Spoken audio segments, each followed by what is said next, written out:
പ്രകാശമേ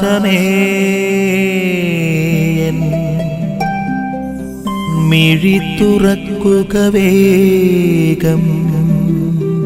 മിശിഹായിൽ പ്രിയരെ, ഇന്ന് ദൈവവചനത്തിൽ നമ്മൾ കണ്ടുമുട്ടുക നിയമജ്ഞരെയും ഫരിസയരെയും ഒക്കെ വിമർശിക്കുന്ന ഈശോയാണ്.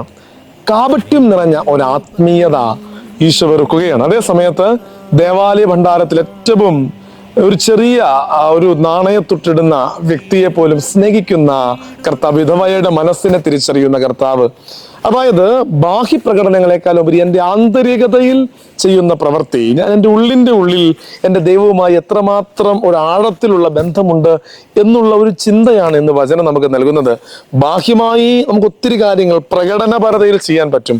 അതിനേക്കാൾ ഉപരി ബാഹ്യമായി പ്രവർത്തിക്കേണ്ട എന്നല്ല, അല്ലെങ്കിൽ ബാഹ്യമായി പ്രാർത്ഥിക്കേണ്ട എന്നല്ല അതിനർത്ഥം. അതേ സമയത്ത് എൻ്റെ ഉള്ളിൻ്റെ ഉള്ളിൽ ദൈവവുമായുള്ള എൻ്റെ ബന്ധം സമർപ്പിക്കുവാനുള്ള മനസ്സ്, വിധവ ഏറ്റവും വിലയുള്ളതെന്ന് കരുതിയ തൻ്റെ വില കുറഞ്ഞൊരു നാണയം സമർപ്പിച്ചതുപോലെ സമർപ്പിക്കുവാനുള്ള മനസ്സും ഞങ്ങൾക്ക് നൽകണമേ എന്ന് നമുക്ക് ആത്മാർത്ഥമായി പ്രാർത്ഥിക്കാം. വിട്ടുവീഴ്ച ചെയ്യുവാൻ, സമർപ്പിക്കുവാൻ, ഭാഗ്യപ്രകടനങ്ങളെക്കാൾ ഉപരി എൻ്റെ ആന്തരികതയിൽ ദൈവത്തോട് ഒന്നിച്ചായിരിക്കുവാനുള്ള കൃപ നൽകണമേ എന്ന് നമുക്ക് ആത്മാർത്ഥമായി പ്രാർത്ഥിക്കാം. ആമേൻ.